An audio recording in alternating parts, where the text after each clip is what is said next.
খুবই ভালো একটা ফিলিং, মানে একটা সারিয়াল একটা ফিলিং, নিজেকে বড় পর্দায় দেখবো। আর সেই জন্যই মানে খুব ইমোশনালও লাগছে, ভালো লাগছে, সবাই মিলে একটা কাজ করেছি।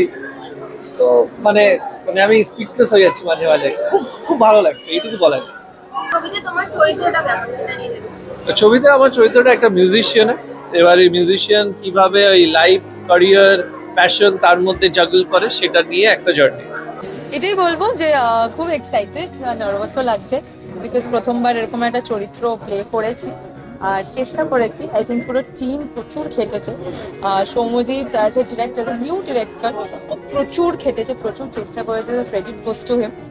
আর বাকিটা তো তোমরা সবাই বলবে, দর্শক। আমাদের তিলোত্তমায় একটা খুব ইন্টারেস্টিং জায়গা হচ্ছে যে আমরা অনাথ আশ্রম নিয়ে এর আগে অনেক ছবি দেখেছি, কিন্তু অনাথ আশ্রমের যে বাচ্চাগুলো বড় হলো অনাথ আশ্রমে এবং তারা জীবনের মূল স্রোতে গেল, চাকরিতে, ব্যবসায়, কলেজে, পড়াশোনায়, তারা কেমন আছে, এইরকম একটা গল্প অফ লুকিং ব্যাক। সেইরকম একটা গল্প তিলোত্তমা, যেখানে আমরা দেখতে পাচ্ছি যে আমার চরিত্রটি সুজয় এই তিলোত্তমা আশ্রমে বড় হয়েছিল এবং এখন একজন অ্যাকাউন্টেন্ট, একটা কোম্পানিতে চাকরি করে। সুজয় বড় হয়েছিল তিয়াশার সাথে, ওর ছোটোবেলায় বেস্ট ফ্রেন্ড ছিল তিয়াশা। পরাণ বন্দ্যোপাধ্যায় এই আশ্রমের হেড, তিনি আশ্রমটি চালিয়েছেন, এদেরকে বড় করেছেন। এবং সুজয় আর তিয়াশার অনেক দিন পর আবার তারা কানেক্ট করে তিলোত্তমা আশ্রমের বাইরে, এবং তাদের জীবনের একটা গল্প শুরু হয়। এভাবেই চারটে গল্প চলে এই ছবিতে, এবং সেই চারটে গল্প কীভাবে তিলোত্তমা আশ্রম এবং শহর কলকাতা, যাকে আমরা তিলোত্তমা বলে থাকি, সেটার সাথে কানেক্টেড, এটাই আমাদের ছবি। ভালো লাগছে যে একটা অনেক দিনের পরিশ্রম আমরা সবাই মিলে করেছি, আমার টিম মিলে করেছে, সেটা আজকে একটা রিলিজ পাচ্ছে, একটা ছবি রিলিজ হচ্ছে, এটা খুবই স্পেশাল। তো ভীষণই ভালো লাগছে, টেনশনও হচ্ছে, এক্সাইটমেন্টও আছে। তো দেখা যাক কি হয় বাকিটা। এই নামটাই কেন আছে? তো তোমরা হয়তো জানো তিলোত্তমার মানে হচ্ছে সুন্দর, সেজন্য আমাদের শহরকে বলা হয় তিলোত্তমা নগরী। এই ছবির গল্পগুলো খুব সুন্দর, তো সেজন্যই ছবির নাম তিলোত্তমা। আমি এখন দেখিনি কেমন হয়েছে, আমিও যাচ্ছি, আমিও খুব nervous. I am also excited to know দে সবার কেমন লাগলো দেখে। সো হ্যাঁ, আমার ফ্যামিলিও এসছে, সবাই এসছে। I am just waiting for that review কেমন হয়েছে। So yeah, I am excited.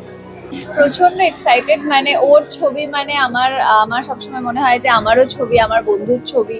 এবং ইন্ডাস্ট্রিতে তো খুব কম বন্ধু আছে, তার মধ্যে ডেফিনেটলি আদক একজন, এবং আদকের ছবি মানে আসতেই হতো, আমি যেখানে থাকতাম যেভাবে ও আমার মানে আসতেই হতো।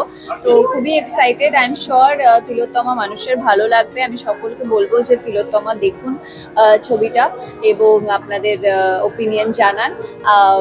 চেষ্টা করছে, আর ও এটা second film, I am sure ও আগে অনেক ওর লম্বা জার্নি।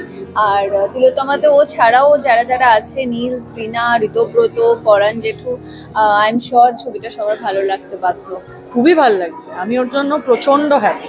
এটা ওর মানে এই সিনেমাটা ওর অনেক আগে সাইন করা উচিত ছিল, বাট দে রায় দুরুস্ত হয়।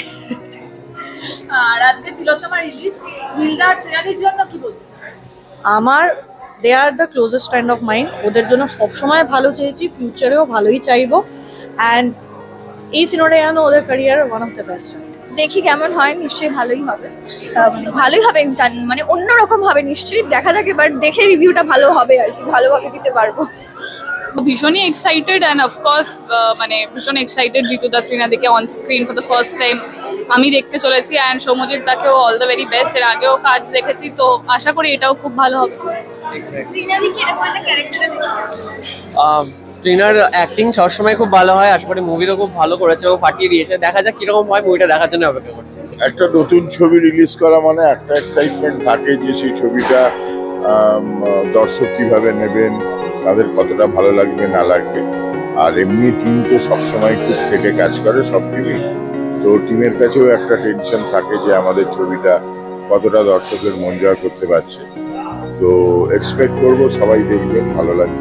সৌম্যজিতের সাথে আমার অনেক দিনেরই পরিচয়, এবং ও একটা ছবি বানাচ্ছে, সেটা খুব আনন্দের, এবং পিয়ানেরও খুব বন্ধু। সো আমরা একটু দেখতে চলে এলাম ছবি।